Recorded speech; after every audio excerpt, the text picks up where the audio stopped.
𝗙𝗂𝗂𝗿 for those who don't know me. I'm the president of the Belgian-Portuguese Chamber of Commerce. So that's the Portuguese chamber based in Brussels. I'm very happy to introduce Glenn today. So Glenn is one of our active members, member of the boards, and we're here in the premises of Time&Place Consulting. You are the third Meet the Member session. So I'm very happy.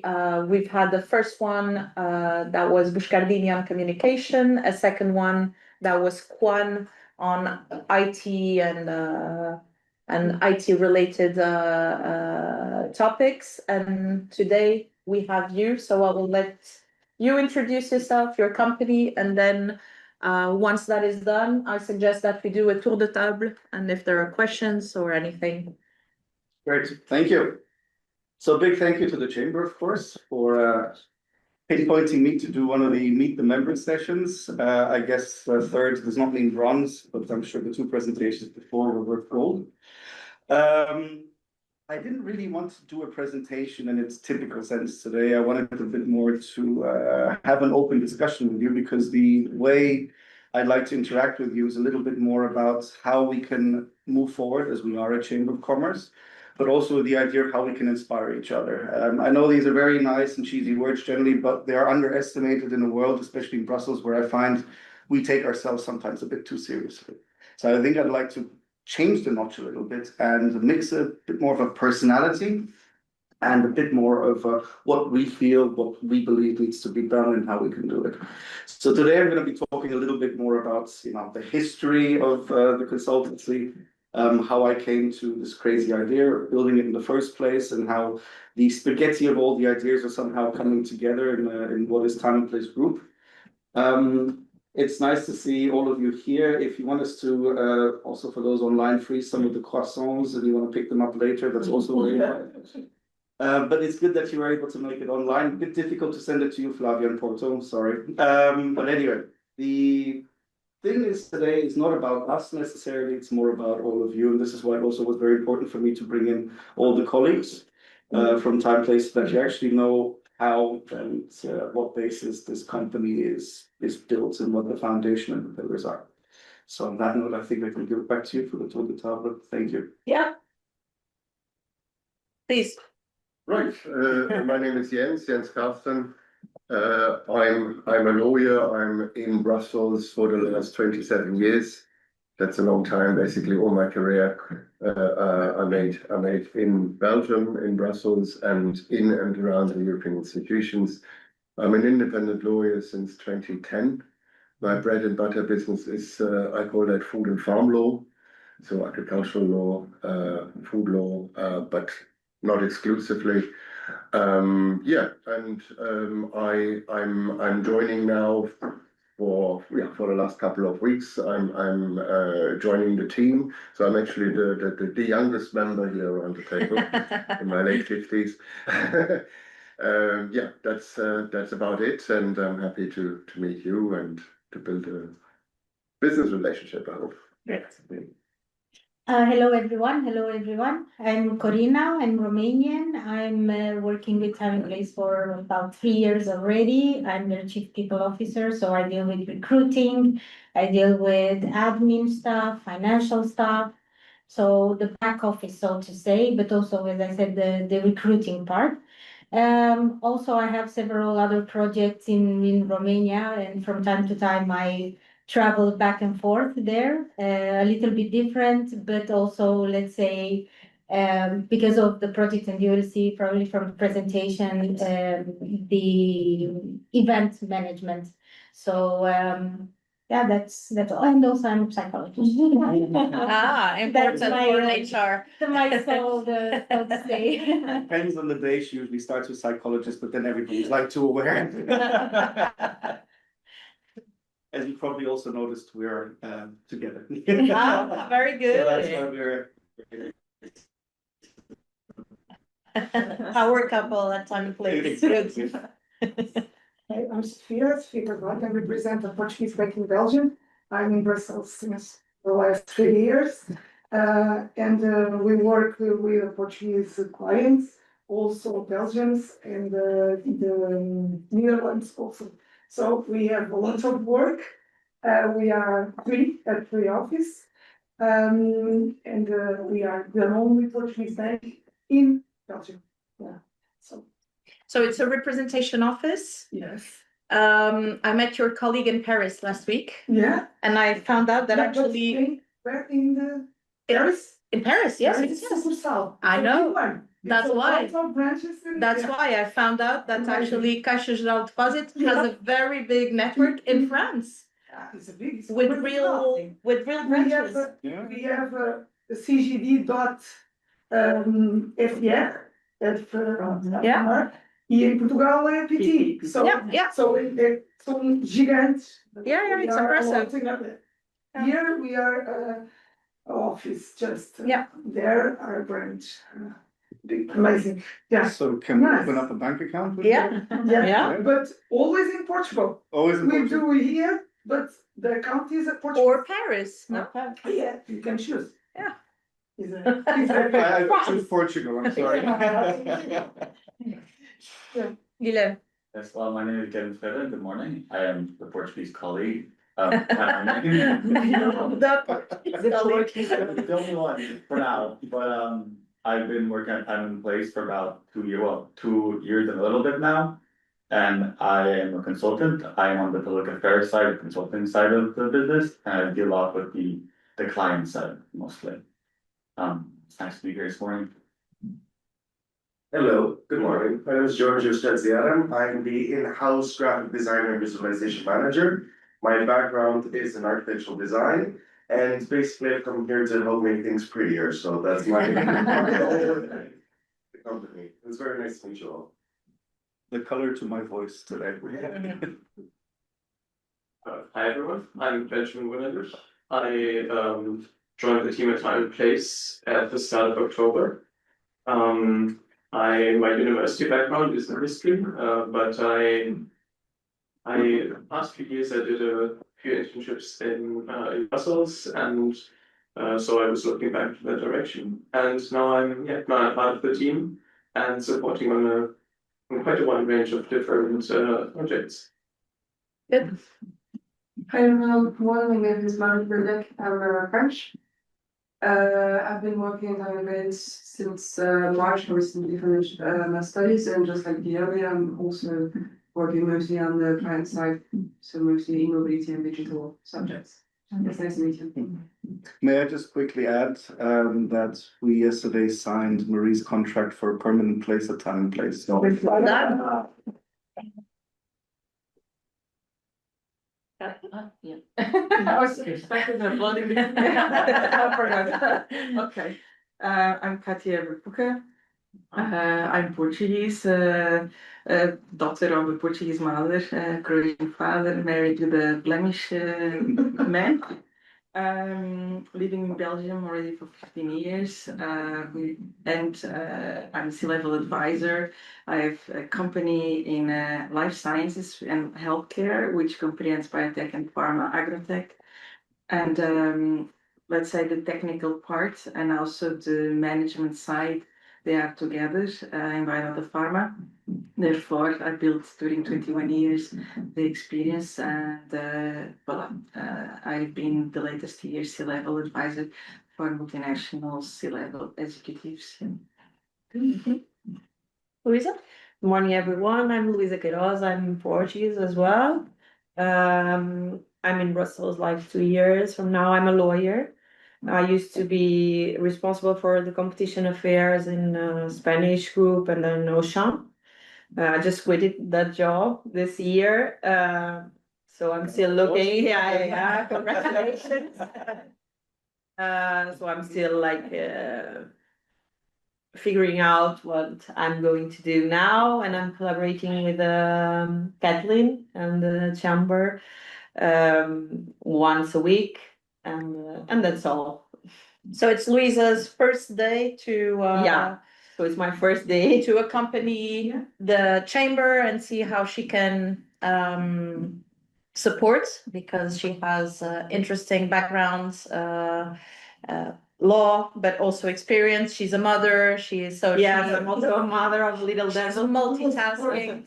And so, because she is now looking for an opportunity, I invited her to join us once a week to be able to bring another view from outside. So I'm very happy. So I want to say thank you very much to Kathleen, this wonderful woman that just out of the blue said, come on, like, let's go. So thank you very much, Kathleen. No, it's my And it's a pleasure to be here with the chamber and also to meet you all. Thank you very much. Pleasure to meet you as well. But And now- this is so, for the little I know you, this is so you, Kathleen. No, thank you. Let's go online. David. Yeah, my name is David. I'm David is currently. David is. Can you hear me? Yeah, can you hear We me? can hear you, but your Yeah. image is stuck. Stuck. Wait. Try How about again. now? How about now? Okay, we go to Pierre. Huh. Is Pierre also? Yes, I'm here and I can see David moving, so I guess it's a problem over there. So I'm ภิère Poncelet. Aha. You hear me? Everybody No. has bad network? David? Yeah, Yes. They're also I should have. Yeah, he's Or moving and microphones are connected. he's Both alive. both my camera and my microphone are on. There we go. Yes. Let's try another one. No, just a second. But can you hear and see me well? Yes, Yes, we Okay. can hear you. How about from Glenn's side?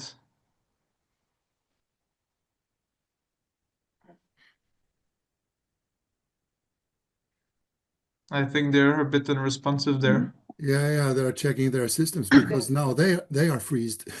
Oh.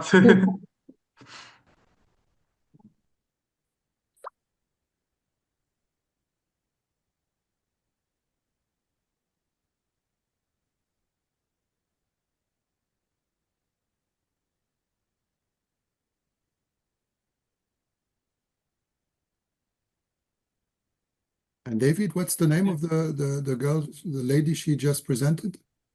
The lady she just presented, she was. Louise. Oh. Louise. Louise. Okay. Nice to meet you. Nice to meet you. Oh, they should be on. Screenshot, put it on your phone. So we can hear you now. Yeah. Can you Ready? hear me well? We Okay. can see you. We can see you. No, again. Yeah. Sorry, everyone. Don't worry, don't worry. And there is Stefano now. Stefan is also. So shall I proceed or do we move back to David? Just a second, Pierre. You tell me.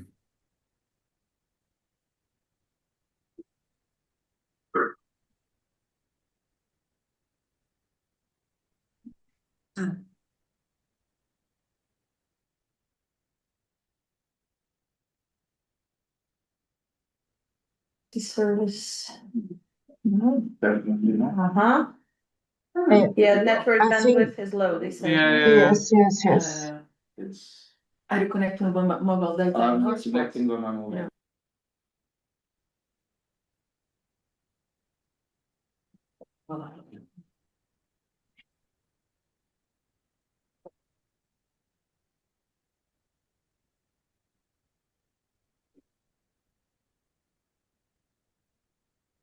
Are we back on? Yes, we can see your PowerPoint again. Okay, very good. We've had some internet issue. But it's still very straight. Okay. It's not great. David, introduce yourself, please. Yeah. Okay, thank you. So my name is David. I'm currently based in Portugal, but I've been in Belgium for the past year because I did my master's in media and information design. So I'm a graphic designer, and that's where I met the CCBP. And ever since then, I've been working on the CCBP as a communications manager, doing graphic design, doing the social media, and all other kinds of communications. And now still doing it, but from distance. Great. Great. Hello, bom dia, good morning. I'm 𝗙𝗂𝗂𝗿. My Portuguese friends call me 𝗀𝗶𝗰𝗏. It's not so difficult. I'm the director, the head of a institute, a private institute of Portuguese language and culture in Flanders. We offer a lot of courses of language, but also politics, the culture, of course, and tourism. We use a lot of multimedia and digital tools, but we believe very strongly in direct human contact to offer our information. And I'm very glad to be part of this chamber because promoting all of Portugal here in Flanders, it's very important, and it's for me a pleasure. So thank you for being a part of this chamber. Obrigada, Margarida. Yeah. So Pierre, I'm Belgian, living in Belgium, retired. I worked all my career at 𝗀𝗲𝗂𝗏, a well-known Belgian company, and I'm connected to Portugal since my young age. I speak Portuguese almost fluently. You do fluently. And I'm connected to the chamber since many years as a member initially, but then as a board member and representative of 𝗀𝗏𝗏. And in the chamber presently, I am since a while, I am Secretary General and supporting more in regular activities to prepare with Inês, a young lady working with us, supporting us from Portugal, on the newsletter, which we try to issue monthly. I'm also a member of other associations like Ingénieurs Sans Frontières and the Association of the 𝗀𝗏𝗏 retired personnel in Brussels. So I'm sometimes feeling I'm retired, but quite busy. Flavia?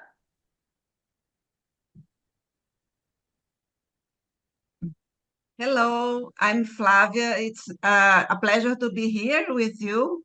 I'm Brazilian. I've been, my career was constructed in IT sector during 22 years, working in IT companies in Brazil.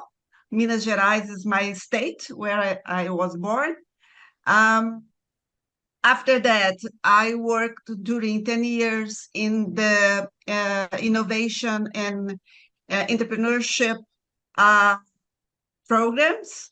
After that, I came to Portugal. I love Portugal.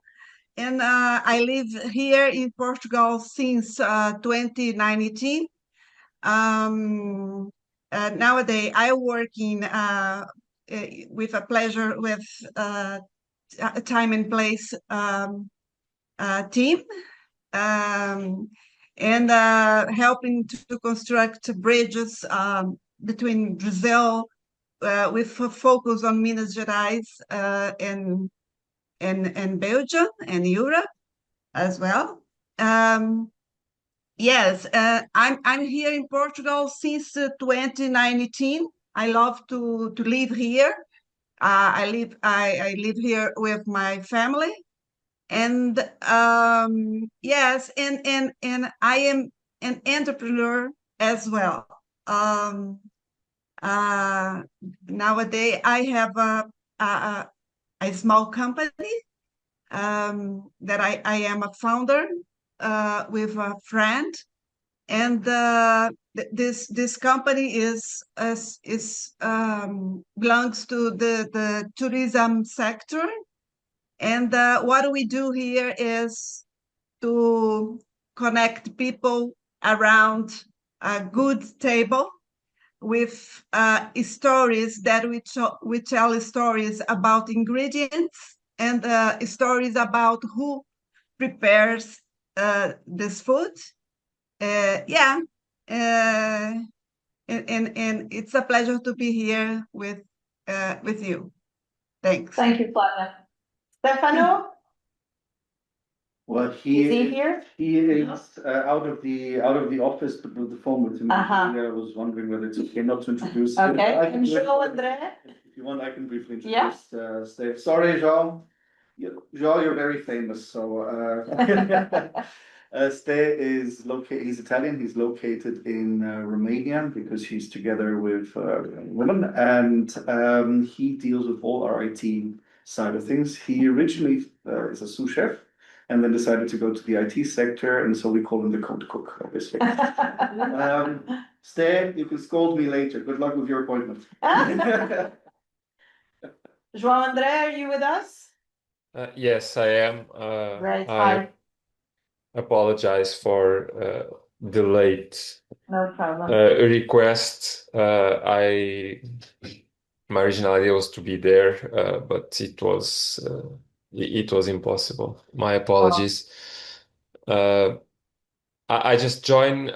I'm assuming you are doing a tour de table. Exactly, and you're the last Okay. one. All right. Impress us. I'm too sorry. much. I won't be able to do that. But my name is João-André. I represent 𝗙𝗂𝗏. We are an IT service provider, a Portuguese company based here in Brussels as well. We've been working for a very, very long time with European institutions, also private sector, and lately also with the Belgian public administration. We provide IT services mostly around software development and associated services, DevOps, UX, UI, and so on. I think that's it from my side. Thank you. And once again, my apologies for joining late. No problem. So now, Glenn, let's go to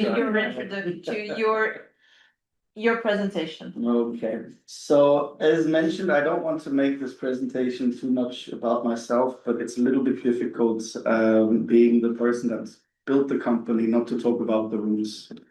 In essence, maybe just as a brief note about what the whole company is, it is about facilitating the impact of decision making. It doesn't matter if it's your decision or somebody else's decision to make. There's a mixture between public affairs, public relations, and so on and so forth. But the idea is to create as much of a spectrum of services as possible to have a complete impact. It can be anything from media side all the way to the typical government relations mentioned. Before I press play on this presentation, don't worry, it's not a video, but I wanted to say a big thank you to 𝗀𝗏𝗧, because he is the one that created all the beautiful graphical elements. So this I need to move. There we go. Is there any chance to minimize this there? So, welcome to Time&Place, actually Time&Spaces, which is part of the Time&Place group here in Brussels and 𝗲𝗏𝗏𝗏, pretty much in the middle between the Parliament and the Commission. I see there are more photographers than there actually are superstars, which is always a bit funny. It's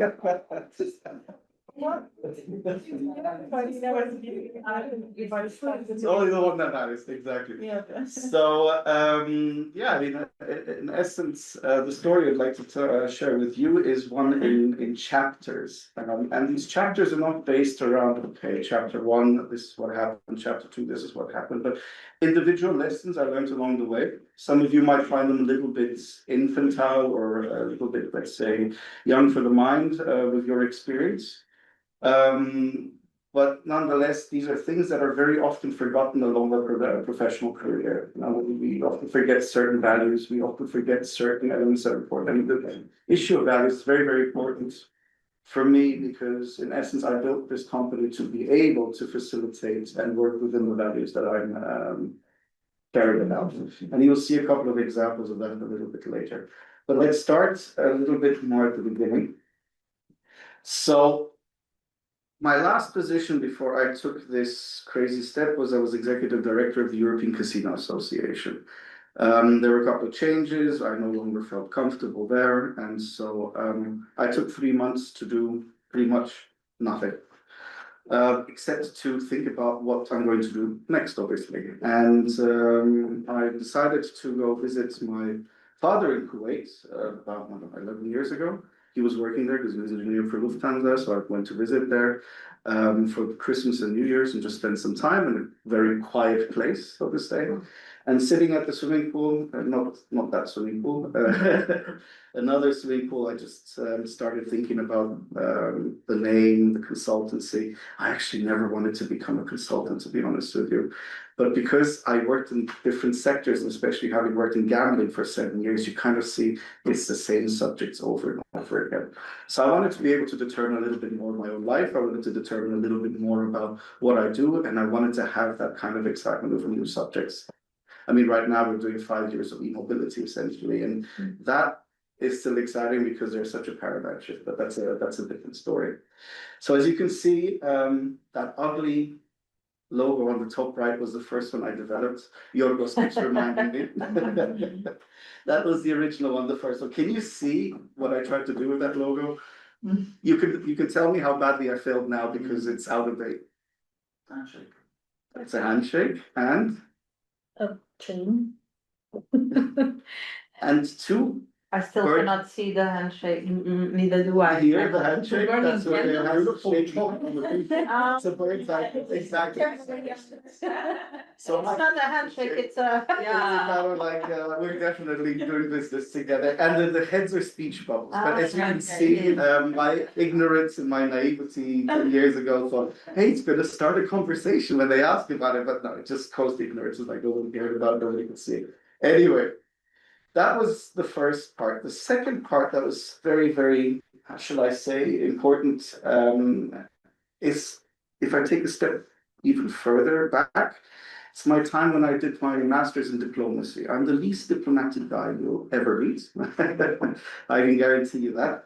But I saw that the skills were transferable. And the one thing that was the most important thing to learn, my professor was one of the co-architects of UNCLOS, United Nations Law of the Sea.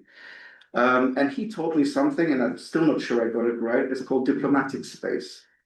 And the diplomatic space is that space where the decisions are made and you can impact them. And there's a part later in the presentation where I'll go into a little bit more details and give you the examples, how I started conceptualizing building on his approach. But anyway, the idea or the point is you come to realize that 99% of the decisions are not made within that diplomatic space. Everything is about prep, everything is about setting the scene, everything has an impact. And that again is something I'll go into a little bit later, but I don't think there's anything surprising here that what is written here. What is maybe important to keep in mind is this is the 3 services I started off with at Time and Place. So you'll see as well how things expanded based on the opportunities. So the next one, sorry, I need to double check because there are 9 chapters in total. So cutting through the noise. Now, one of the challenges that I felt 10 years ago, or even 11, is that I was 31. I had experience, but I had no reputation. Who's going to go to a guy, a consultant who's 31, hasn't gotten the name, hasn't gotten the stamp? I mean, again, I had certain titles which are nice and good. So the way to do that, and this is something I would like you to keep in mind in general with everything, because of the human elements, is that let others speak for you because they are the ones that know your value. They are the ones that are able to mirror your values, and they're also the ones that are able to reflect your reputation. That is the professional side. So once I had left the European Casino Association, I remembered that there were CEOs of casino organizations that were members. There were others that were providing services and so on. So I started working with them. And then I realized another thing, start working with them, but also work within their capitals. Because the point is, a reflection is always much more powerful than just a standalone voice. And we all know that in the lobbying world as well. So no surprises there. Moving on to the next chapter, which is, sorry, I have to, I don't remember the exact, it was impacting decision making. So impacting decision-making is, for me, one of the most tacit knowledge-based elements in our work. I mean, we can teach, we can talk about instruments, we can talk about the various elements, but what matters at the end of the day is very often our instincts, our knowledge. Everything is unique in what we do, our connections. It's not like every single connection here is essentially a snowflake, if you want to look at it that way. And so you are starting to look over time and how you can manage and control the impact you have in the decision-making processes. So I developed this concept that I mentioned based on the diplomatic space of my professor. And you can have a look at this, but I'll illustrate it directly rather than posing it on every single time. So the immediate playing field, Berkeley. Imagine there is a target in front of you for a bow and arrow, and that target is the amount of space you have to have an impact. And that you can make smaller or bigger, depending on various immediate elements, such as, is the same language being spoken in the room? Are there too many people within the European Parliament's meeting room to discuss something that is of issue? We can talk about seating arrangements. Would it have been better for all of us to sit in a line like an auditorium or a round table because we can talk to each other? Like, for example, if I had a client, a CEO who wants to talk to a commissioner, it depends, because sometimes I want that commissioner and the clients to be able to whisper into each other's ear, because they cannot do that if you're sitting at the round table. These are all... Exactly. Something as organizing the event in the European Parliament, if you want to have MEPs, because, you know, we're blessed with rain about 90% of the time. Okay, that's overstated. Sorry to all the Belgians, Pierre. These are really small but very important elements that have an immediate effect. Now, there's another layer to that, and that's the context playing field. That's more the bigger game. And of course, you can split this up into many different layers. But these are the things like your reputation. I mean, you're working, right? We talked about working in the sector for vaccines or medicine. After Corona, the reputation of that had changed. Right now, the issue with underline, that completely changes the discourse. These are things with large or contextual effects. Now, the interaction between the two is that the bigger circle, the context, limits the amount of impact you can have. So it doesn't matter how many immediate great things that you have that can enlarge it, it doesn't work unless the context allows it to. So that is the most, let's say, important thing I learned, at least for being able to implement what we do in my professional life. Because once you learn to look at the details, that's exactly what they're looking for, our clients or our colleagues and so on. That's where it all happens. And again, mix them with tacit knowledge, and then you have, if you're good, a very good service to provide. Right. The next chapter is one of my favorite ones. It's empathy. So we are in the people business. Let's not forget that. We have a duty towards everyone to be able to fulfill our ability to be human and humane and care. But this is one side. The other side is as well, and this is also no surprise for you if we're talking about interest representation and lobbying. If you don't understand what the other person wants, just in a negotiation, you're not going to be able to get to a result.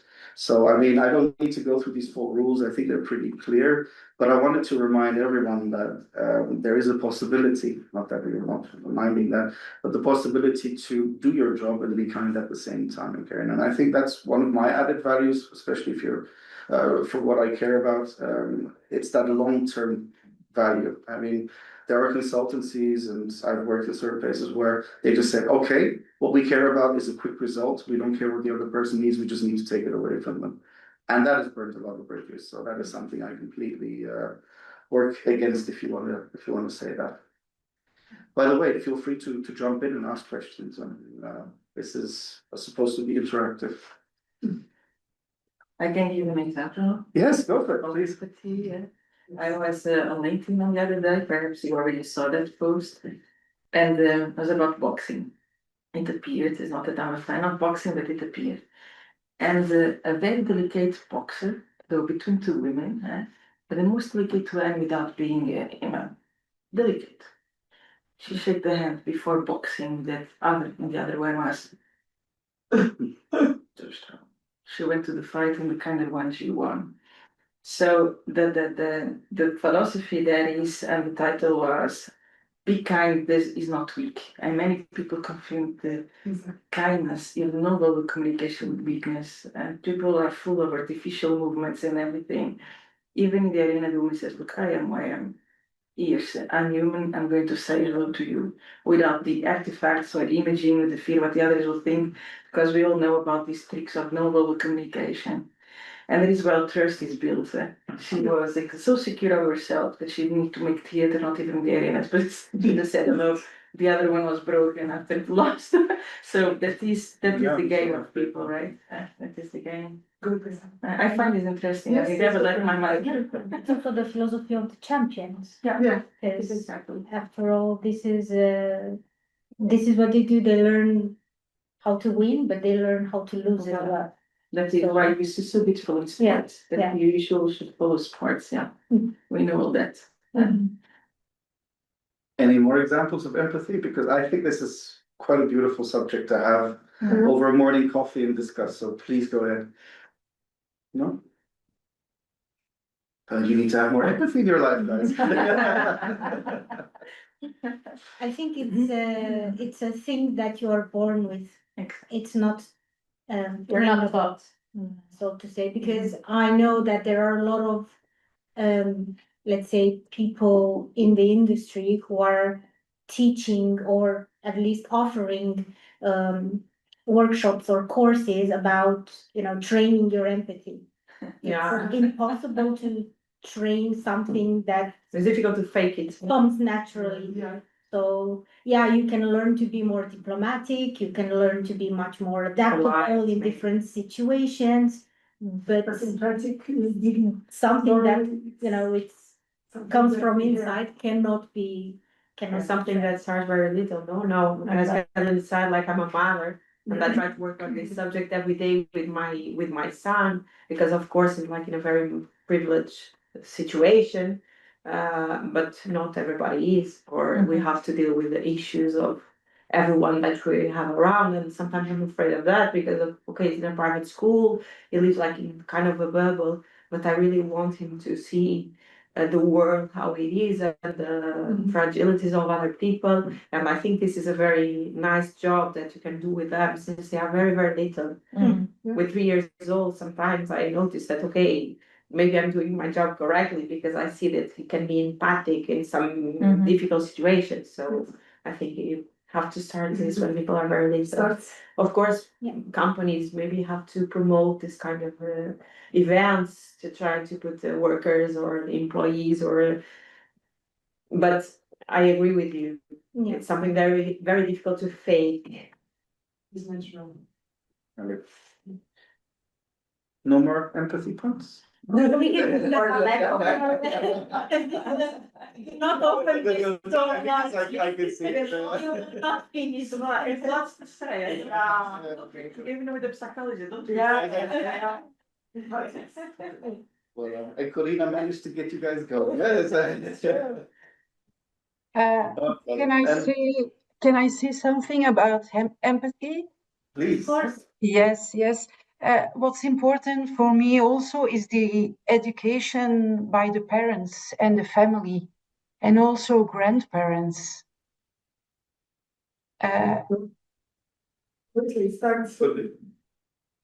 Education starts at home. That's true. Yes.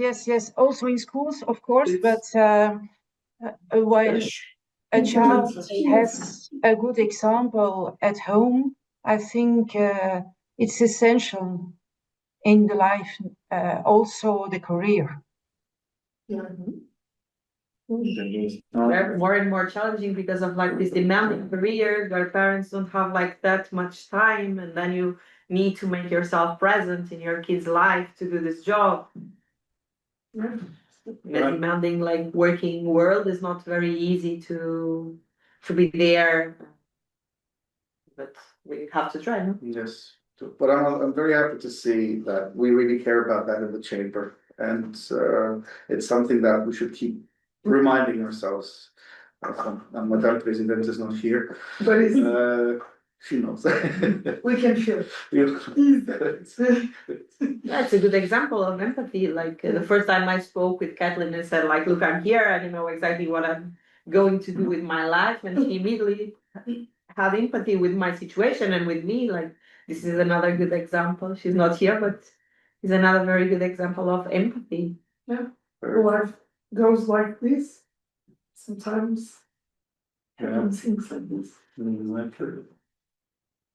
All right, I see there is a lot to talk about that. So I'll move to chapter to the next chapter and then we can come back. The world is full of things. I don't know how much I need to explain that, but I'll give you a couple of examples. We became official partner of the European Paralympic Committee a few years ago. The reason was, ironically, smoking.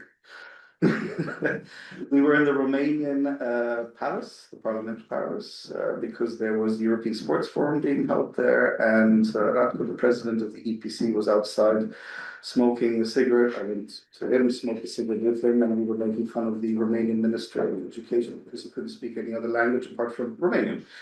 So we bonded, we talked, and then we decided to have an event together, and then we got the European Commission. The Bulgarian Commission at that time to come and speak, Secretary of State of Germany, etc., etc. So there was something, of course, we did it pro bono. There was something that just came out of nowhere, and which really defined as well what we would like to work on and focus on in the future. And that's it's a secret for the moment, but it's an inspiration nonetheless to be able to have these opportunities. Another one is. The colleague is no longer working with us. He's a Danish expert in public funding, and we took motorcycle lessons together.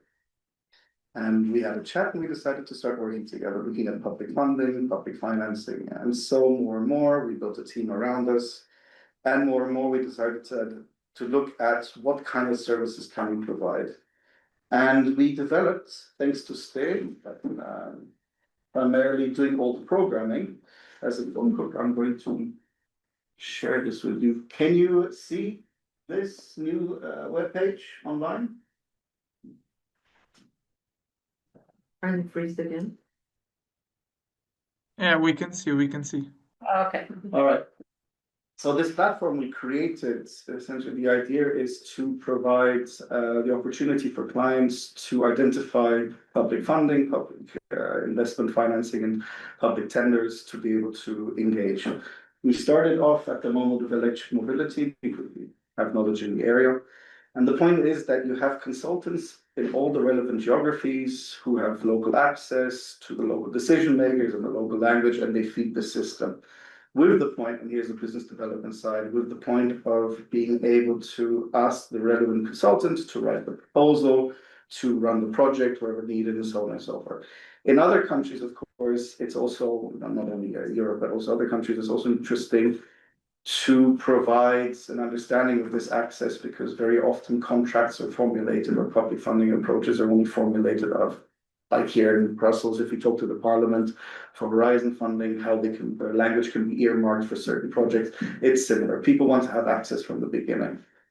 So the idea was, here we start with e-mobility, then we go to aviation, then the IT sector, and then furniture. You'd be surprised how many tenders there are out there for government buildings to buy furniture. But let me just walk you through a little bit the system. I don't know if he's there. You can select your geographies. So by the way, we're launching this later this week, so you get a sneak peek. This is very confidential at the moment. Thanks for the recording. So you can select the geographies, and then you can select, the prices are incorrect for the moment, the type of vehicle, and to understand what kind of alerts you receive. You get a grant alert, you get various different things that link to the documents, link to the consultant, and so on. So this way, I mean, it's not the only sectors that we focus on, but this way, it is kind of a gateway for a more systematic approach to the services. And we've white labeled it to be integrated in various associations at the moment. Our main client, 𝗙arin, who focuses on electric mobility. We've white labeled it. They have the logo everywhere, even the rates have those, and so on and so forth. So that's something that we've been working on. And to go back to the reasoning why I put this slide or this point in there is because it was all built essentially on gifts, and also meeting all the consultants around the world is also the same story. So, which brings me also to time and spaces. The story here is that also electric mobility, the former Secretary General of 𝗍𝗿 Europe, and now the Director of EV Belgium, who's also staying in our offices one floor below. Him and I decided to build office spaces. His priorities changed, so I took over the company. But the point was, this space was exactly in our building, and we were looking everywhere, except for here, because we thought it's too small and so on and so forth. So once in a while, I would just recommend you, if you're looking at choices, don't close the doors. It's never a good idea to close doors, because you never know when you need it. So for the next chapter, we have also one of my favorite ones, that flight to Kuwait. I kid you not. I was sitting, going to Kuwait, that story that I told you where I came up with the name, and next to me was a Polish professor, university professor, engineering department. And he knew that I did not know what to kind of do with my future to see what's going to happen. And he was like, why don't you do a PhD with us? So I was like, okay, hang on a second, interesting, let's see. But what had happened is that he all of a sudden invited me to this business innovation network, which is a Portugal-driven or University of Portugal-driven initiative to bring business and innovation bodies together under the auspices of universities. And he invited me to one in Poland, and then I got invited to the one in Portugal, and that's how essentially a little bit of my life in Portugal started. Then we had it in Brazil as well, and that's where my life in Brazil started. So that Kuwait trip really determined a lot. And as you all know, and this is also what I mentioned, so to say, my presentation, both as board member and my inauguration as member of the chambers, for me, there is an important non-Bermuda triangle, and that is Brussels, Porto, and Brazil, Sao Paulo at the moment. And that is what I'm trying to reinforce. One leg is obviously the chamber. The other one is we are working closely together in, at least in the mobility side, and sitting for other clients to bring the standardization bodies, the metrology bodies of Europe and Brazil together. And we're succeeding in that. So that's a couple of first steps.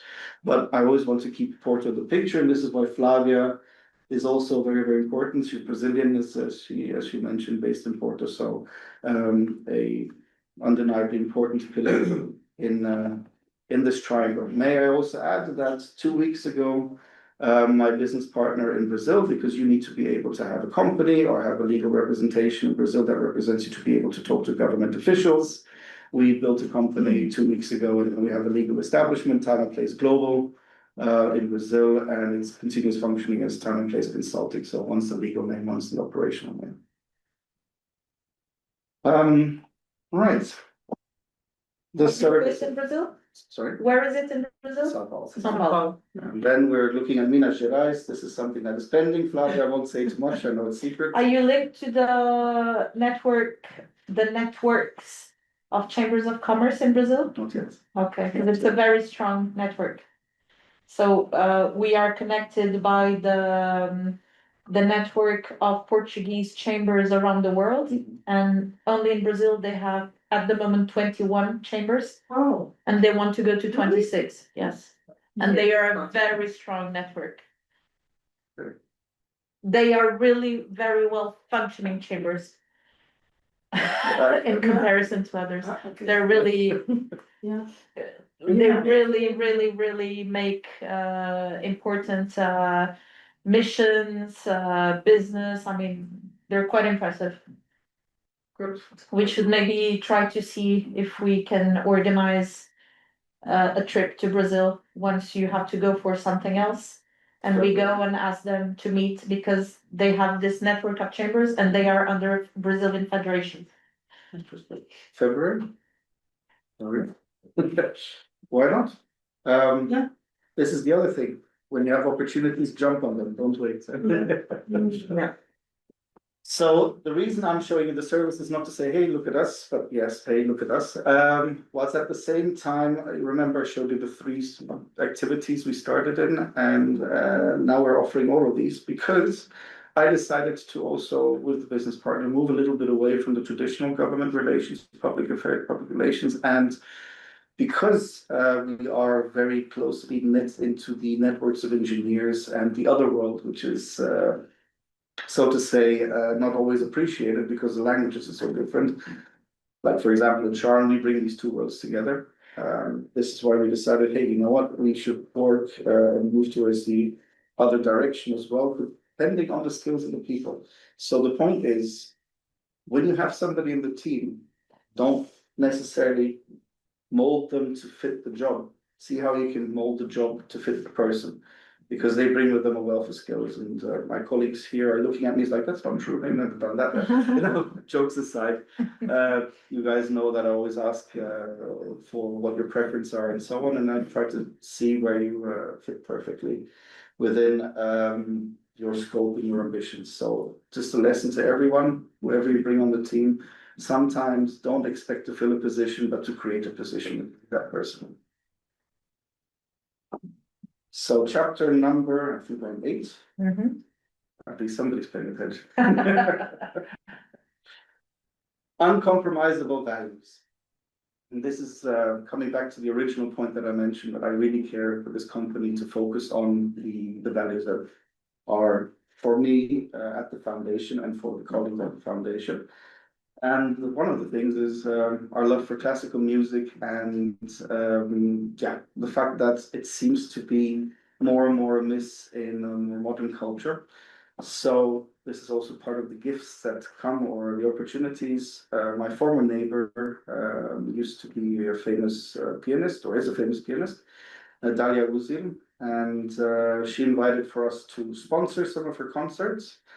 And then her son came into the picture with his wife in the Festival Mozart, which we've sponsored. You can see some of the pictures there.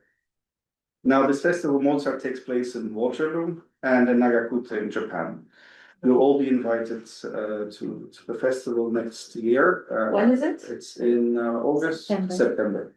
It's in September. Would you, sorry to cut you, but would you give 1 or 2 entries for the Christmas Santa, the dinner next week? Sure, with Yeah? pleasure. Let's do that. I think that's a very nice Okay, gift. we don't have the tickets yet, but we can make a little thing. All right, Nice. great. Now the other thing is the year after, and this has not happened since the coronavirus, it'll take place in Japan.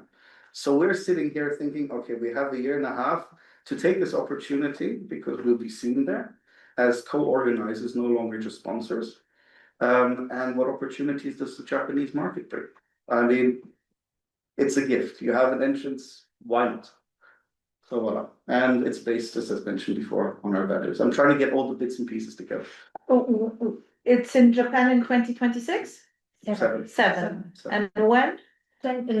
More or less? Also September. Also as far September. as I know, yeah. Usually in September, so it's 1 year in Belgium, 1 year in Japan. But the time frame should be More or less more or after less summer. September, yeah. Okay. We can put tickets in the raffle for that, but not the flight tickets. I'm going to ask Tam. By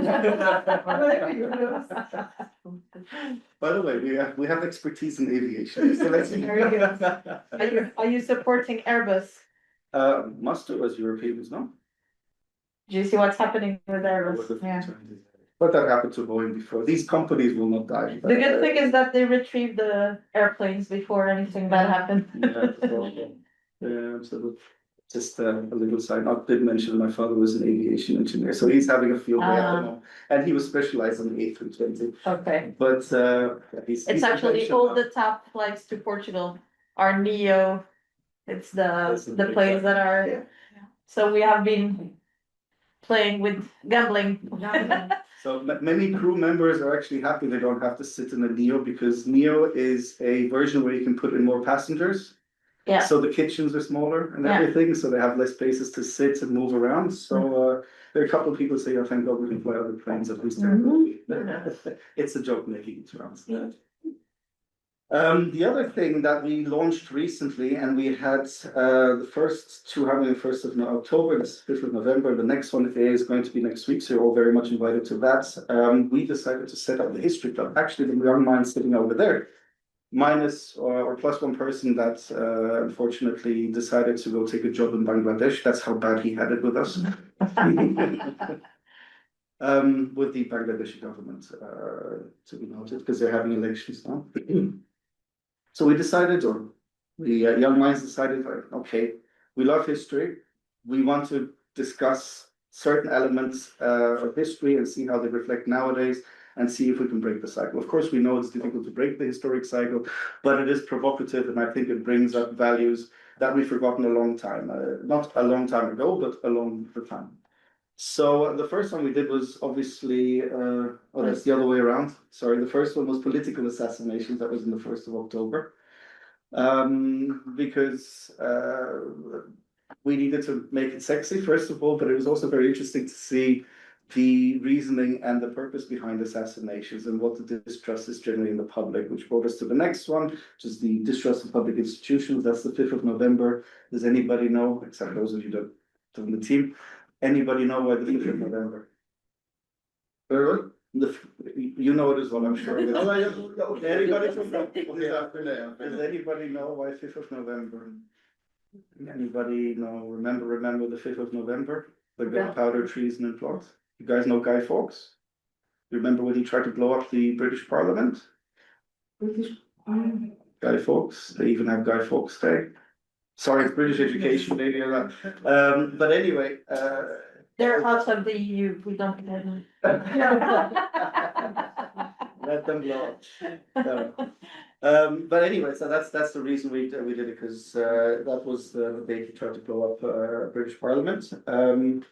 Now the one next week, which coincides with my birthday, by the way, so we'll have the History Club from 5 to 6:30, and then after that we will continue hanging out, if you like, so you're all very welcome. We were going to be a bit more provocative. Enlightenment, where are you? So Ben and I are going to do the presentation on that. Actually means Ben is going to do the presentation. I'll take all the credit. So I will send you all an invite to that. You're very welcome to it. There will be lots of good people. Now, the last one, the last one in this chapter is the 𝗙𝗂𝗋𝗄𝗏 Fund. We're still trying to figure out the logo. Thank you, Yorgos. It does look like we're about to sell poison candy to children. Maybe I know we're a little bit over time, but I'll try to keep the story short. When I was in Laos a couple of years ago, one thing that really bothered me was the story that a French doctor was saying about life in Vientiane. So Vientiane is a city, the capital of Laos, and it's on the Mekong River, and across the river you have Thailand. Now, when there was an accident in Vientiane, a motorcycle accident, there would be no ambulance to be able to pick them up unless you had enough money to get them from Thailand. We're talking here about the capital city of Laos. So what he did is he put enough money together to buy ambulances and train local people to give first aid. What happened after that is something that is not common knowledge, but said, no, this is our territory. And told the Laotian government to confiscate the ambulances. So what he did, he just continued. He didn't care.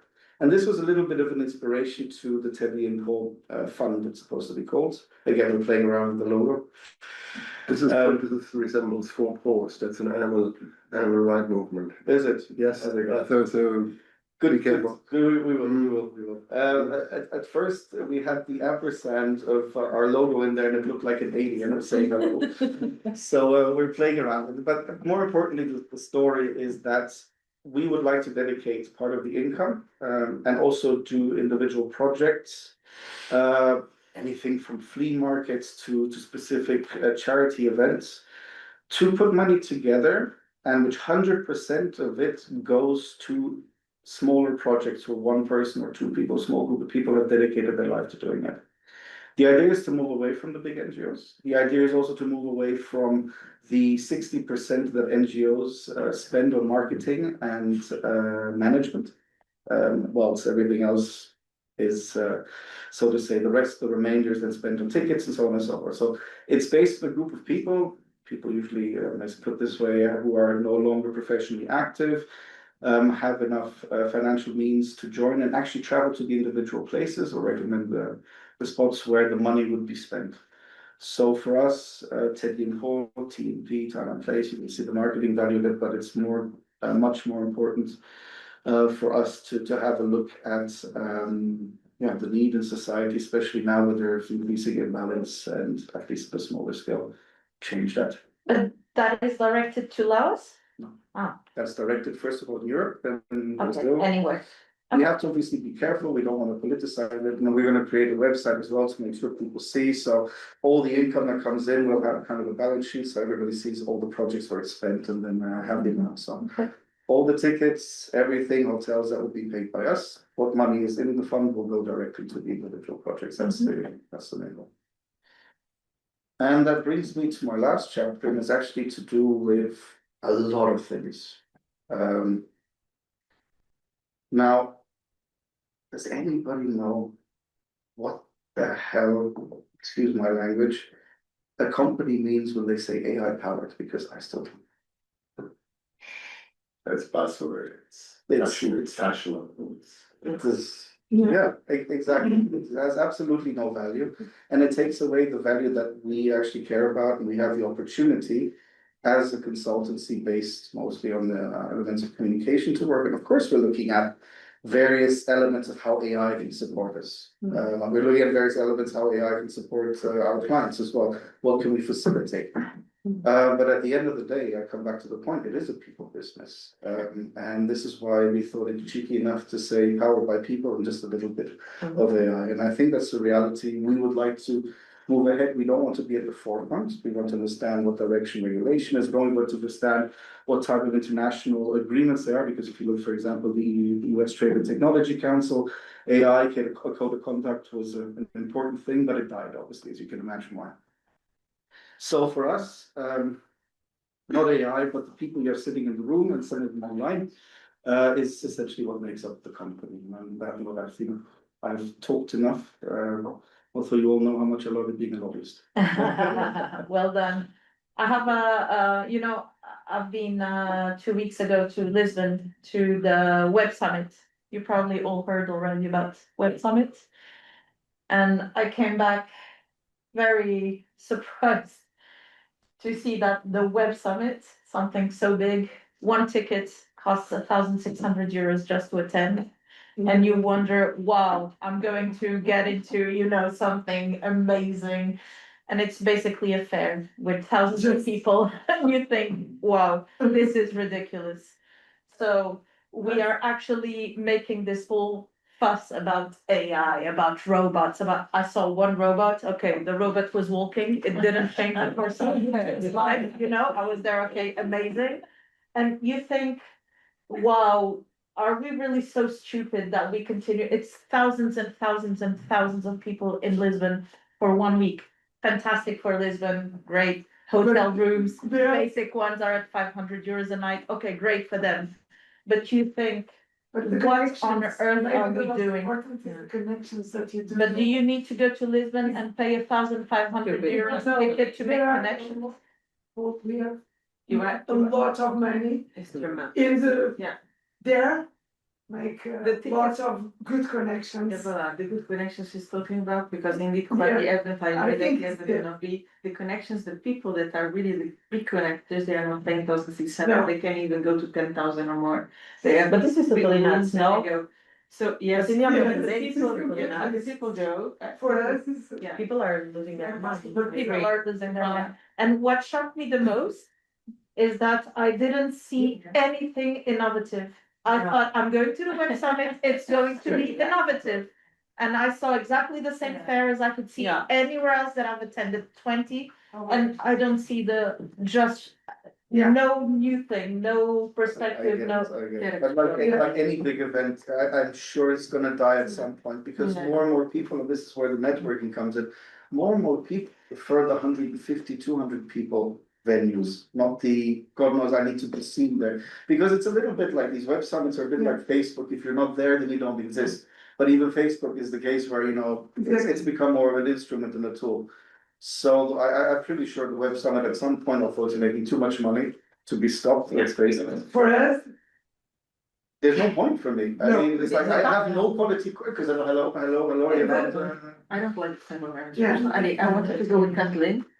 But indeed, I had another idea of it was when I went to the website because I said, let me try it, I can go, she can go. But when I started singing, even I talked to some people and you were already there and they had the same opinion as you. Look, doesn't work well at all. No. And indeed, the dimension that it was, when I did was so big, the dimension that is literally our brain not absorb that. We are not prepared, right? Yeah. We are not prepared. Anthropologically, I think 15 people we can connect quality and sometimes a little bit more, Yeah. hundreds.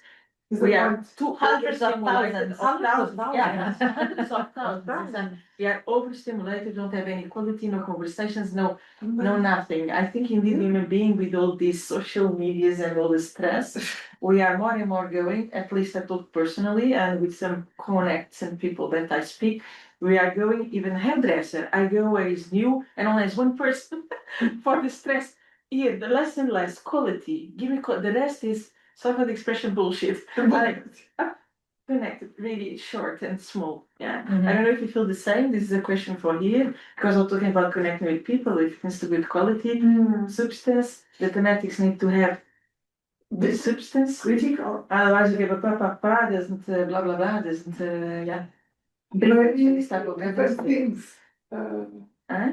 Maybe happen things in there, but not with the No. stands. No, but I mean, the point is that human beings, when they Yes. meet, things happen. But my question is, The investment. do we need to once again do all this pollution because Yes. these hundreds of thousands of people coming to Lisbon pollute, okay? But invest. To have the this government, massive place with people 5 days, you need to heat it up and you think, what are we doing actually?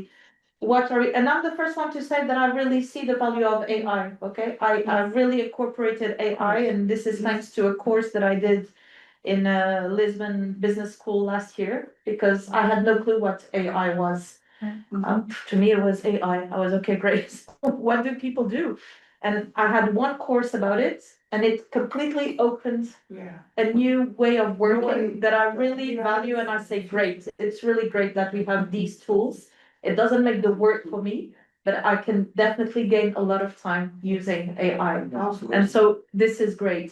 What we will do with it in the future, I don't know. And I really think it's interesting to debate around this. Is it going to kill jobs?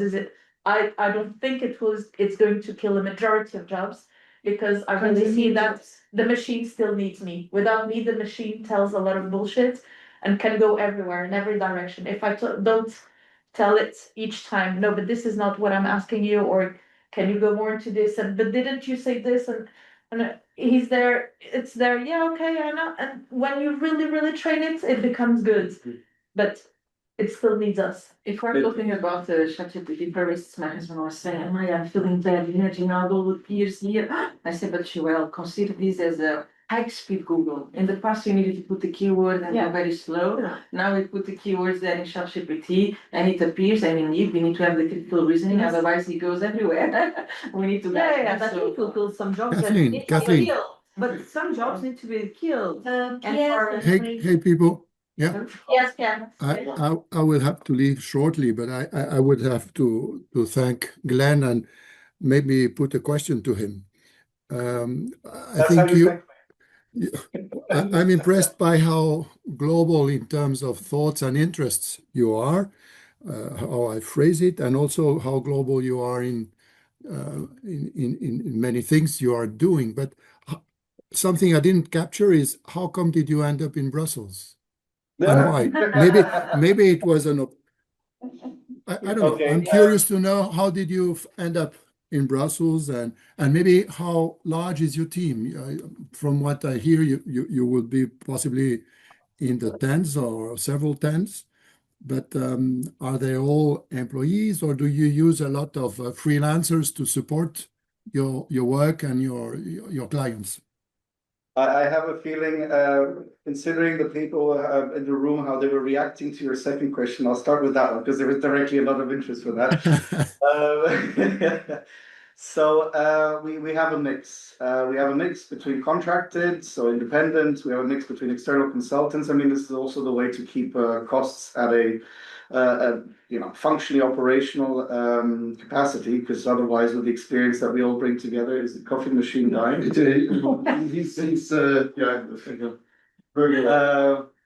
So the point is, yes, more and more people are employed in time and place, and that's a more gradual thing, depending on when we have the clients and are being able to be more static. But operationally, at the moment, we're around 15 people, including full-time contracts and external consultants that are regular. Because there's the other part of the network where we have the consultants where there's a project or a need. Like, for example, POE that you saw that we activate when necessary. Okay. And then for the first question, I'm sorry to all the Germans in the room, being half German, I can be maybe a little bit more blunt. I studied diplomacy because I wanted to go to the German diplomatic service. So I went for the exams and I realized... Sorry, because you're German citizen or... Yes.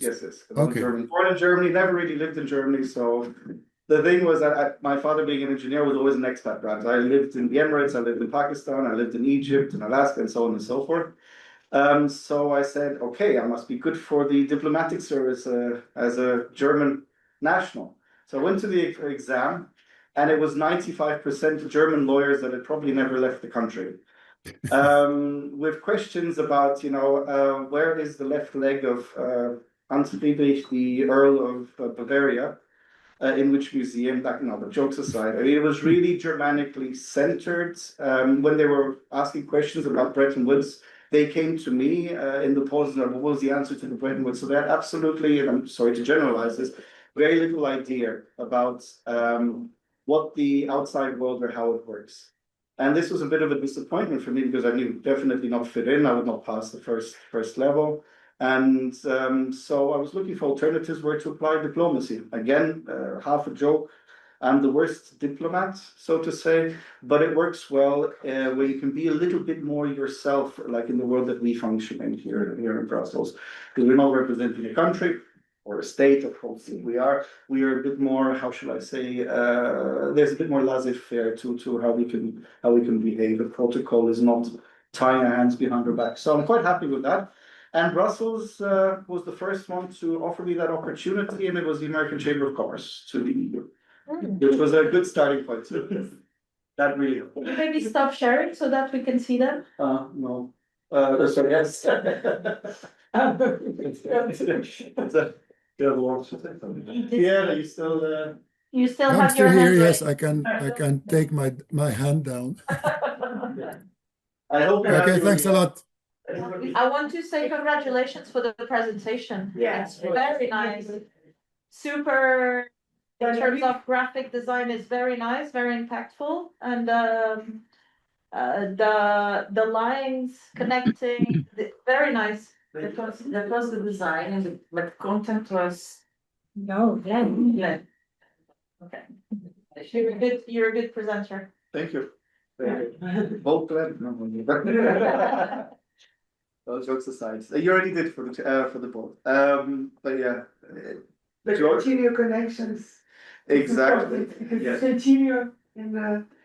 And it's the theme that we'll have in our new website. We already have in the new website, but we're going to make ours more graphic, more interactive.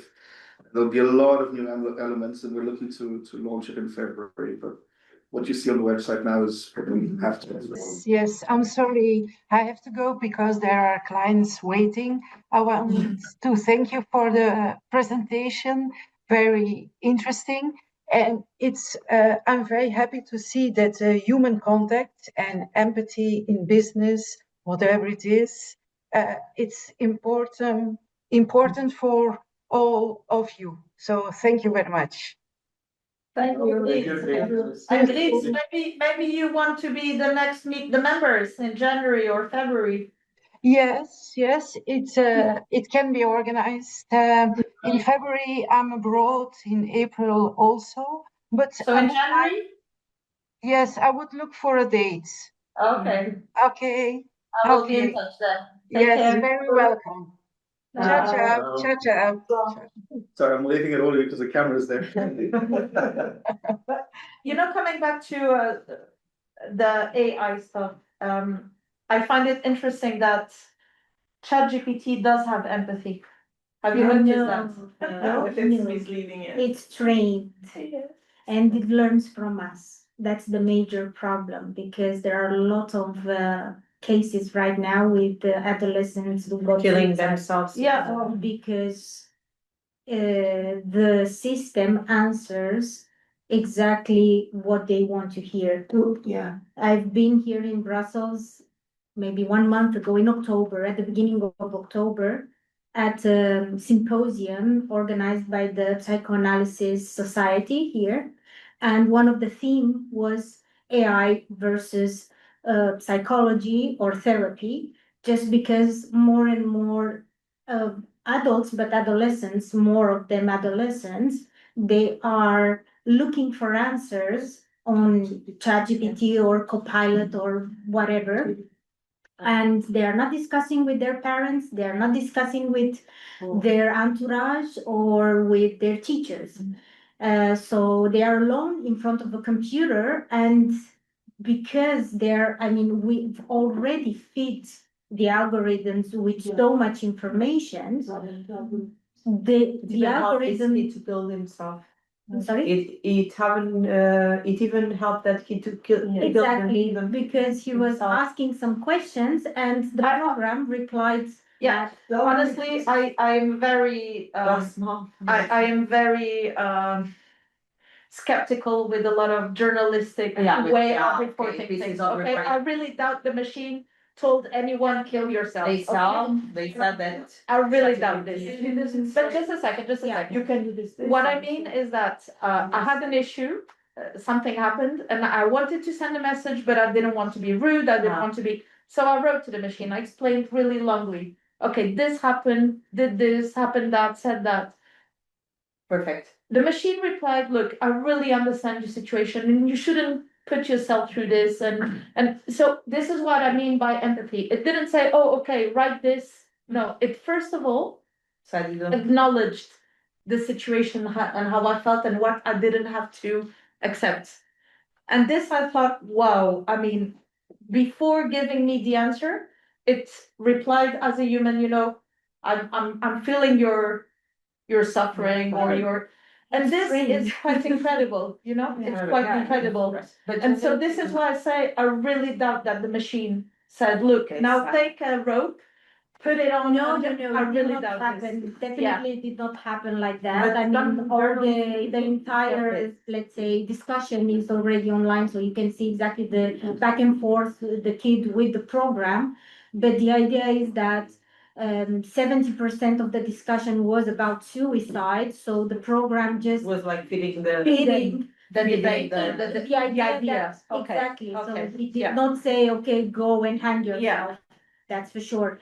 But that's the major problem. So this is something that needs to be regulated quite fast. Definitely. Because a lot of adolescents, they do not talk anymore with their parents or friends. They talk with the machine. And okay, the machine might have trained this empathy with, okay, I understand what you're going through and I'm so sorry because but it's not a human connection. No. So we still need the human connection. Of course. Yeah. Definitely. The therapists are having this issue right now because if you look, for example, on ChatGPT, I don't know, about Freud, for example, and what is the psychology behind Freud, and can you interpret my dream in this and this and this? You don't need to go to therapy, basically. But it's not applied 100% to your problem. It's a general. Something with the language. I'm not a psychologist, but I have 3.5 years training in psychology, and neuropsychology is one of my passions. So I love to joke with ChatGPT myself, so generative AI, and to try to shit on him. So start writing some hypotheses of conflicts, just to mirror. And neuropsychologically, let's say that it drives you to say that you are right, to relieve you from the pain. Because if you go there to write, it's because you're already stressed and you are doubting about something. Was I right? Was I not right? I feel guilty, but I don't accept I feel guilty, so I came here and I think, because I want to listen that I'm right. So then you are relieved and you say, okay, you see, I was right, and your day goes on. So you're the one that has screwed up AI for thank you.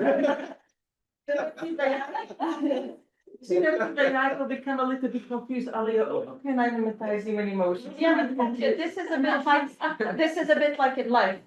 If I fight with someone and I come to you and tell you what happened, I will always tell the story on my good time. I will tell you, look, I told she was a really stupid girl, and I will never tell you this. Right? So the machine is just the same. You were not going to write to the machine, look, I've been awful. Psychologists are very important because they don't tell you is why they should speak with the parents, because parents have the first contact where they say, sorry, you are half right, because the friends, when you go to a friend, it's why it's so biased to go to a friend to speak about problems, because they want to protect you and say you are also right then. But psychologists normally they give a broader view, which ChatGPT doesn't give. That say self-awareness and self-criticize yourself a little bit is not the word, but to create more awareness and more openness to certain issues, so you can understand the other side, your side, and so both sides are mixed. ChatGPT is not able to do that. Yeah. Well, it just creates the space where you can actually hear your own thoughts, because you already know what you want to do. Yes. But the therapist just put it in to see it in another light. That's all. And it offers you the space. So it's not telling you what to do. You take the decision and you create your own path. Yeah. But this is maybe because I'm from another generation, but I would never go to ChatGPT. Please help me solve this. I mean, maybe I'm the wrong generation. Not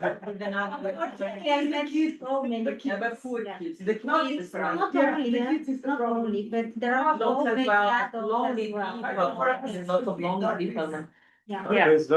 it's kind of remind. There's this funny. No, but good that you're talking. That's the whole point. This little comic, just still.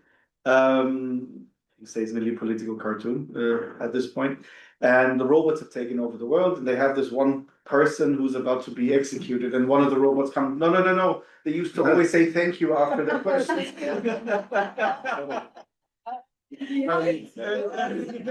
Hi, how are you today? I always tell it. It's very much. It's important to say to GPT or other if we are, can I say, if we agree with the information that the ChatGPT gives us, but it's a problem, a really problem for the kids, because the algorithms says that. The problem is that we as adults give these machines to kids. That's our problem. The problem is not the machine. The problem is us thinking that a 10-year-old can have a smartphone and talk to these. We are the problem. I have a question. Not the machine. How do you in the Chamber of Commerce, how do you apply AI today? I mean, we're still in the early days of AI. I think for the rest of our lives, we have to grapple with this. But today, so we do the stupid, for example, David can say we do the stupid thing to draft a text, put it on AI, on ChatGPT, and ask, can you improve it? Okay, that's already something. No? Okay, I'll give you a simple example. I live here for many years. My French is okay, but when I draft French, for instance, you ask it. I stopped actually drafting French. I write it in either German or English. And then ask the machine. I ended the French version. So I tell David to do that with English, because English is not our language. And I hate to read something that is not well written, for example. So I do ask the machine, can you please write it well? You just gave me an example. Really, when I see people publishing on even LinkedIn, and they didn't even take the time to just write something well, I think, wow, I mean, this to me is, I would never go to you to ask for any kind of paid service, you know? I'll give you an example. I mean, I do food and farm law. If somebody asked me about sort of the regulation of mineral, there's a mineral water directive in Europe. And so to kickstart research, I would ask AI, for instance, give me sort of an overview of mineral water regulations in Europe. And probably that this is the outcome would be within seconds, having a very good training and put him for a week on the file, and he or she comes back with a report. But you have that within seconds. But then you have to check everything. Like everything, because sometimes it gives you bullshit info. Okay, but yeah, I mean, but I mean, for service providers, we need to understand how you operate. But this could be a big problem because you still need to train people, and companies don't want to pay this time. Yeah. So, but you cannot use, I don't think that the way is like stop training people, but there are some companies that are stopping because of course, ChatGPT does it like faster, but you cannot stop like training people, so. The translation delivered by AI still has proof rate. So there is the last quality check is still human, right? Yes, yeah. So far. Yes. Okay. But it makes you gain a lot of time, a lot. All the research that you would have to do, and the machine can already extract a lot of information. But you see, I mean, I asked the question, how do you use AI? First, the answer was no. And now you can tap it. The Chamber of Commerce is not my job. Oh, sorry. Maybe I should have. The Chamber of Commerce is not my job. I'm a representative of a European region, and I'm lobbyist. Okay, I got it wrong, sorry. So, but we do for, as I said, minimal things like when we post, when we send emails, when for the newsletter. Things. Yeah. The support. Yeah, for example, we were looking for a stagiaire thing, and Katja could find information that we could not find online. She found it on ChatGPT. It's It's enough. Yeah. So just to explain, I'm the president of the Chamber of Commerce, but I'm not paid for this. This is basically group of people that reunite for business, but sometimes more than business, culture, opening doors, things like this. But we are a small structure, and this is something we still don't have a full-time person working there. Not yet. Yeah. Glenn, was very, very interesting. I'm happy to hear that. Sort of, again, like I said, some of the messages might be a little bit, how should I say, immature or young in their conception, but I think they're very important not to forget. And may I just add to that, this is what I hold myself accountable to. I'm not asking you to do it, but something that's highly important for me as a person is, I alluded to it at the beginning. Don't take yourself seriously, but take your responsibilities seriously. Yes, I agree. And I think that's exactly what it is, more than a breath of fresh air in the context that we work in. Yeah. Thank you, and thank you for the great croissants and Take some with you. You know that the summer body is prepared during the winter, right? Yeah.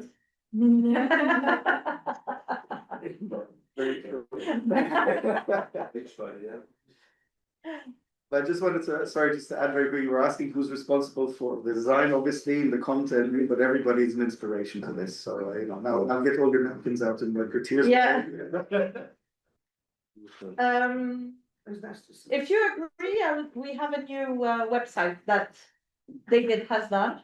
If Glenn is okay with it, if you agree to have a look at it and give us some, tips on where we could improve things. I would love to see, yes, of course. Yeah. Take a look. You agree, Glenn? As long as it doesn't cost me more money. If there is more money into it, we will pitch in. David, you agree? Yeah, of course I do. If you want, I can share it, or Glenn can do it directly in there. Oh, please It's go ahead. however you It's better with your narrative to share. Want me to- I would say. Yes, please. Okay, wait then.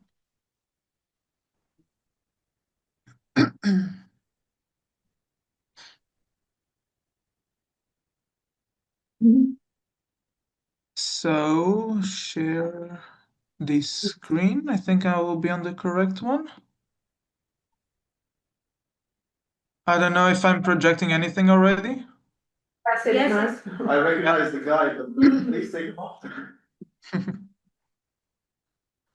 So yeah, here it's the little the home screen with already the information here about the today's Meet the Members and the little welcoming page to everyone that has either just arrived to Belgium or is Portuguese and wants to know more about Belgian businesses and how to expand in the market. The main places of information that they can find within our website, either the services that we dispose, our members, the latest news and events that we have to share, a list of all the members that we have, of the companies and the protectors. Time and place is right here. Little thing of the news and events that still needs to be a little bit updated after.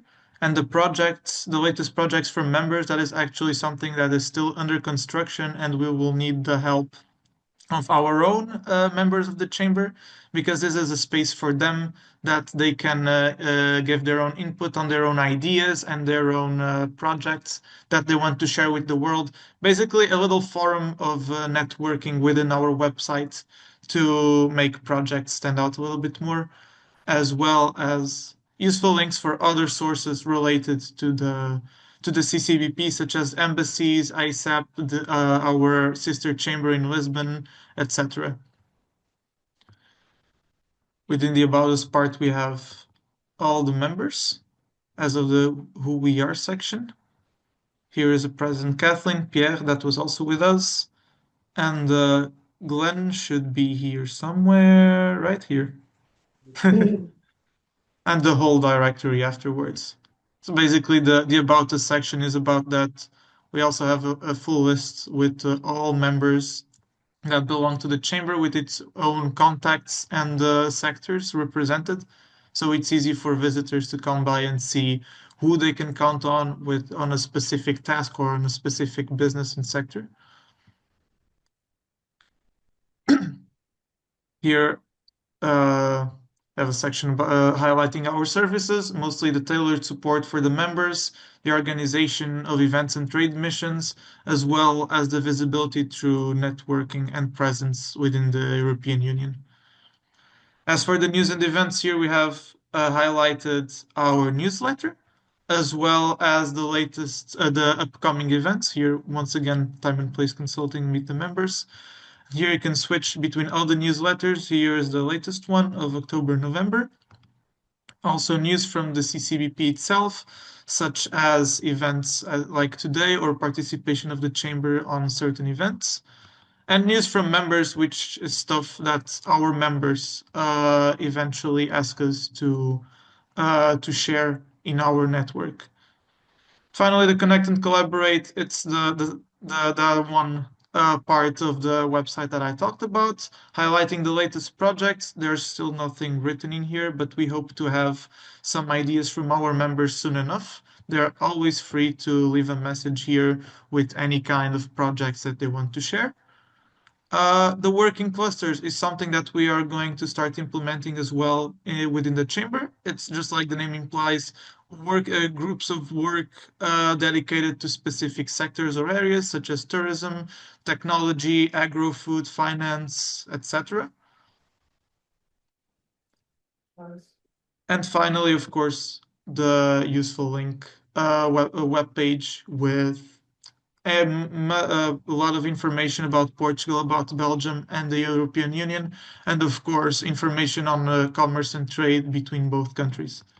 And of course the Become a Member section that has the the main perks, membership types, and services that the chamber can give to its members according to our 4 tiers, going from individual member all the way to protector. And that is basically it. Very nice. Very good. Really well. Good job. Thank you so much. Congratulations to Kathleen for her incredible leadership. I didn't do anything. They just did it. Amazing. Thank you. Amazing. Please stop showing my things. So if you have comments, you know. Well, I'm going through the same process now with designing the new website as well, so I see the similar thought process and ideas that go through, especially the challenges with adding a newsletter and adding those new pieces of information. But I think you showed in the home screen that you wanted to add like a new scroll as well, where new bits of information and publication will be going through, which is a similar idea that I had, and I think is something that is very nice when it shows up on a homepage of a website, where you can get an initial first idea of everything that's happening that is new, and then that leads you further on the rabbit hole per se to go see everything the company does. So very well done. Congratulations. Thank you. Thank you so much. And I hope, of course, the Time and Place website also goes well in development. So best of luck for you as well. But for example, in the projects part for members. I could definitely have a couple. We can put the POE in there. And exactly. People can have, and then we can once that's or the history club as well if that's interesting. I don't know. Of course. And obviously in the future the 𝗀𝗄𝗄𝗀𝗃 fund. I think those are really 3 already off the top of my head. So we put everything there. 𝗙𝗄𝗃𝗏𝗄𝗏 with the house in 𝗀𝗏𝗏𝗏, you put it under the project. You know, this is and if I don't know if 𝗙𝗁 has any projects ongoing to put also. So next year we celebrate the 150 years. Then so we do a big event here. But you know, I was thinking the other day, we went last week to an interesting event. Louisa was there as well, with the Portuguese Secretary of State of European Affairs. Yeah. And there were 2 students of College of Europe, Portuguese students from College of Europe, and basically they were saying that Portugal subsidizes students to go to College of Europe, but not 100%. They still would have to pay 4,000 euros, which for many Portuguese is even difficult. Because we need to pay the room. And so my first question to Sophia was, but as a Portuguese public bank, this should be kind of, you know, something that is even good for the image of the bank, right? But so, and you said that you do, okay, so this, I would think that this is a kind of project that should be listed, the Portuguese bank, how it supports students leaving Portugal to study in the College of Europe. Or 𝗙𝗁 helps students around the world, in London and But maybe it will be nice. lots. Project to. if you can ask, I don't know, I said, who I in give Lisbon my can contacts. send us information that we can share on the website, I think it would be good. Yeah. Just because I get a very welcome out because I think that's a very important piece of news to share, because I find a lot of people within the scope of 𝗀𝗄𝗄𝗏, and the idea is called 𝗀𝗀𝗄𝗏 because it's supposed to be for children and for animals. That's the focus, hence 𝗀𝗍𝗏. A lot of people come to me and say, hey, is there any chance you can focus this maybe on education as well? Because there are also in Brussels many students that need a laptop, for example, they don't have it, or need to be able to attend evening courses and don't have the means to go there. So there's a lot of that, and I think especially highlighting the impact you have on the capacity to educate or to facilitate education, I think is of course is a very, very important element. Thanks a lot, Glenn. No, thank you. It was great. Thank you very much. Nice Thank you so much, Glenn. Bye. See you next time. You're confusing. Yeah. Okay, so Very thank you. nice. Great to hear. You enjoyed it?